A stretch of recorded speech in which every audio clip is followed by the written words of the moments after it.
Hey, ladies. Hey. Thank you for joining me here. I know we all have our random conversations just about pretty much anything, but I know whenever I come to the salon to see Q to get my hair done, we always drift off to so much, and I wanted to bring all my girls together to kind of talk about just life in general. But first, before we start, I want everybody to introduce yourselves and kind of give you a little intro.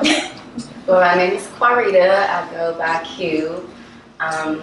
And I do Tiere's hair. We started probably like the beginning of 2019. Yeah. Literally. No, 2018. 2018. Right. So that's how I met her. And I'm located here at Taylor York.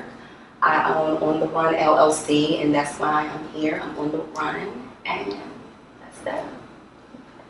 Well, I'm Kelly. I'm a cybersecurity analyst by day and a painter by night. And we've known each other for 10 years now, right? Mm-hmm. Or a little over 10 Over years. 10 years. Yeah. Yep. I'm Tiere. Hey, Tia. Me and Tiere go way back. We went to high school together, and our little ones have frequent play dates. They're super close. Mm-hmm. I'm currently in my master's for occupational therapy, and I have a background in personal training. I know. It worked me out. And my future goal is to be a mental health advocate for children. Okay, that's what's Start up. there, please. Yeah, And we're going to talk about that too, that The mental baby's health to do. So let's get into this hair though, since we're in a salon. Yeah. Let's talk about the natural journey. So I know for me, I did my big chop like a few years ago, but Q, what's your story in hair? Like, how did you get into hair?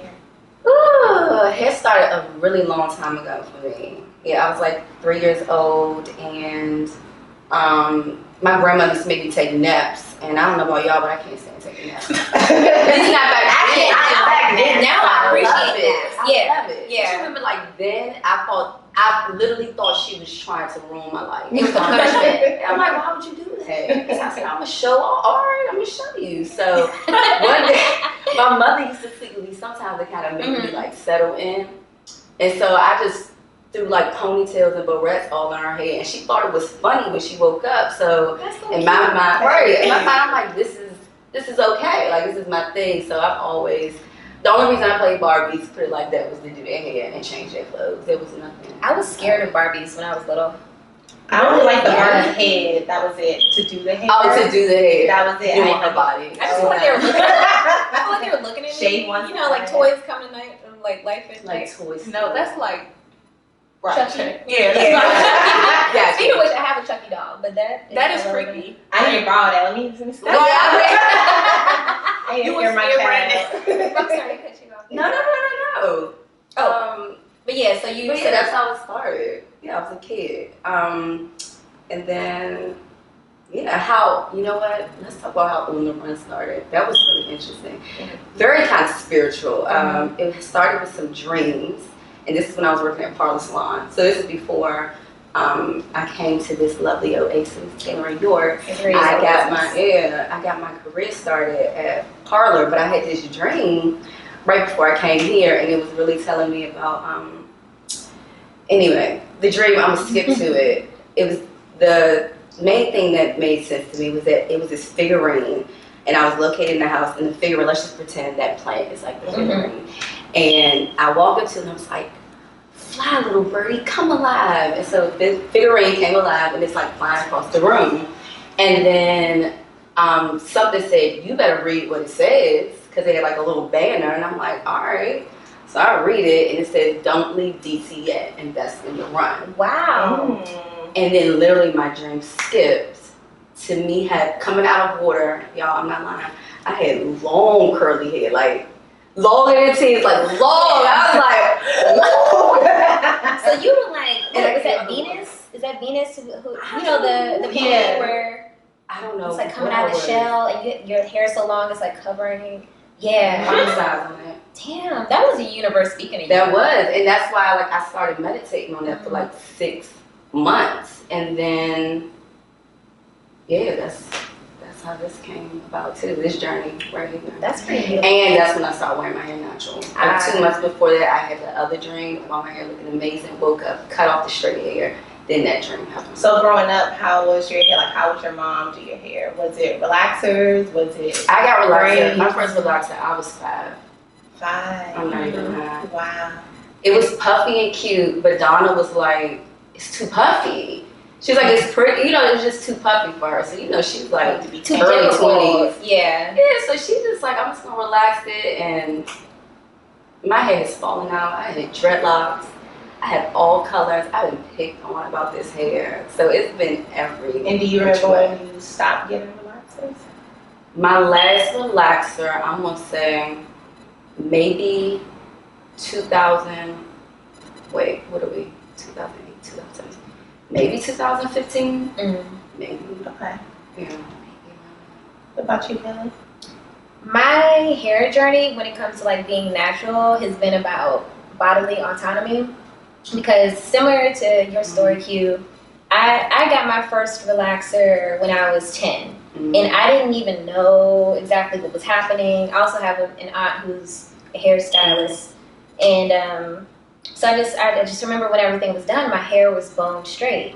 And it was a pretty confusing thing for me because I didn't have a say in how my appearance was going to be. And especially at the age of 10, it's like right on the cusp of adolescence. So it's like I'm already getting into a zone with, yeah. And also, I mean, not only having more of an opinion about my appearance, but I'm getting closer to that stage of like insecurity and self-image versus worldview. So when I was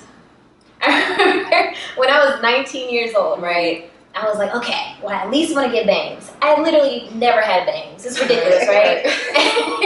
So I told my aunt, and she was like, are you sure? I was like, yes. So because my hair was down to the middle of my back. And I was like, yeah, I mean, the least I can get is bangs. So she did it for me, and she also like colored a little blonde streak in my hair. Oh, I had that. My mom saw it and had a conniption. She was like, what the fuck is this? Like, she went off on my aunt. She literally called her a moron. Color? Because she cut bangs. Literally because she cut bangs. Isn't that? Oh, God. But you know, I know that that's also tied into the politics of hair, especially within the Black community. It's like my mom she's from North Carolina, and there's a certain culture that, especially for baby boomers, you know, it's a certain culture that surrounds hair. So by my 21st birthday, I told my aunt, I said, cut it all off. I want all of it off. So it was like I had like the buzz pretty much, and I had it dyed blonde. So of course, I remember the picture. everybody was like, "Oh my God, Amber Rose, Amber Rose!" I was like, I was going for more Eve, but you know. And I remember this one white guy at the bar was like Eve, and I was like, he got it. I was like, you get me. But yeah, so like dealing with that, of course, there's desirability that comes into play as well with the dating scene and stuff. I wanted to make sure that I was being very defiant in the way that I came across. So I never wanted a man or even a woman who I was in a relationship with to be like, this is how I want you to look. Right. So even prior to today, it's like I had platinum blonde hair. I'd had that for about 5 years. And the man who I'm engaged to is like, he's only been with me when I had that platinum blonde hair. And I was like, you know what? It's time to switch it up. Let's go black. Let's do it. Definitely. So, and I guess I felt like I was getting into this weird zone where I was expected to have blonde hair. I know it sounds like a weird thing to say, but it was just like, oh, people seem to love this color on me. My curls are very defined in it. You know, it's like, it really works. Black girl with blonde hair. And I was like, I just don't want to stay complacent when it comes to this expectation of how I should look, because I should be deciding that. I shouldn't be. And for years you didn't have that choice. So it's like now I have that choice. It's like I don't want to do it because everybody else like it. I want to do it because I want to do it. And before I let Tia go, I just want to say the crazy thing is my mom it's been a complete 180. Last year she was like, maybe you should do dreads. Because you probably got her more comfortable. Oh, she's Yeah. super comfortable now. Like, so my entire childhood, I never even saw my mom with braids. Now she gets box braids and all that. Now she's talking about getting faux locks. Because they change with us sometimes. Yeah, and that's what it is. Because, you know, we can force ourselves into boxes, and I think that she'd been in a box for a long time when it came to hair. Same. Yeah. What about you, sweetie? Yeah. Because you had that long hair down your back, Yeah. and you did the big chop. Yeah, What I made you do think after having my daughter, she has a lot of hair, and her hair is thicker than my hair. And I got to a point where after she turned 1, I let her wear it out, so it was fine. But then when I had to start doing it, and I take care of my hair, like I wash it, but I'm like more so wash and go, and I'm out. Literally. No, literally. Like, Tiere, like when she did my hair, she was like, okay, and she like finger curved it. I was like, no, she knows that I would never. She's been trying to get me to use it a little bit. I Like, I don't do all this. I literally you're scaring them with the wash and go. I literally wash and go, and that's it. And I'm literally now to a point where it's just like, I've said that I want to dreads. I tried to do dreads in my hair. Yes, I tried to do it, and they never stayed. They're always around. Because your hair is too But I had got it pinned up, and now I'm like, Tiere, I want to trim my hair because I can't. Like, it's just like this. I'm used to having it straight. Now I barely straighten it because it messes with my curl pattern. So now I'm like, I think I'm gonna keep it, and then I just literally wash and go, wash and go, wash and go.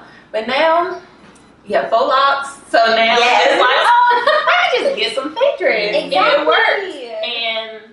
But I think cutting my hair was invigorating for me because I know even people that I've been in relationships with have loved my hair. It's always like, oh, my hair was down my back, like to my butt crack, literally. And after I had Dylan, it was just like, okay. And then I was just like, no, I just want to be rebellious. And I said, fuck this, I'm getting this shit cut. And my mom, nobody believed me because it was just like, I was the type, I'm never cutting my hair. Like, I love having hair. Because, you know, you get a shitload of compliments. Hell yeah. Literally, like, I got that all the time. Like, oh my gosh, your hair is so beautiful. Is that your real hair? Because my hair was up so much that most people didn't know I had long hair.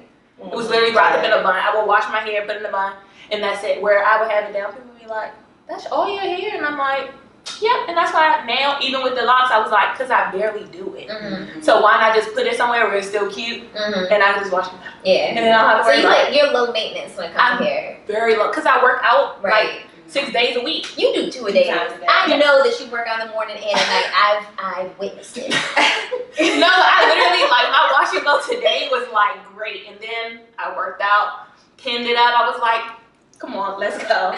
And so that's why I don't do it. For more of like a rebellion stage for me. My mom didn't know how to do with my hair. Her hair is more like yours, a little bit more straight and wavy. And so growing up, I had relaxers, and then I straightened it all the time. And then by the time I wanted to be natural, it had a lot of damage to it. But I think what really started my journey, and we're going to get into the next topic of relationships, was a heartbreak. For me, I didn't have an identity once I was at the end of my relationship, and I had, you know, this hair. You know how you look into the mirror after breakup and you like, who am I? And it's like, that's exactly what I had went through. Suck it up. And I went to get box braids, and I was like, before you put these braids in, just go ahead and chop it all off, but to the point where you can braid it. So that's what started it for me. And then after that, I was like, oh my God, this is such an ugly journey. But you know, it was so was the breakup, and so it just it forced me to kind of look at myself. It forced me to see, okay, what's on the inside? What are you going through? Let's go ahead and address it. And then, you know, it also started that journey of starting over with my hair. So it was like literally a reset button for me.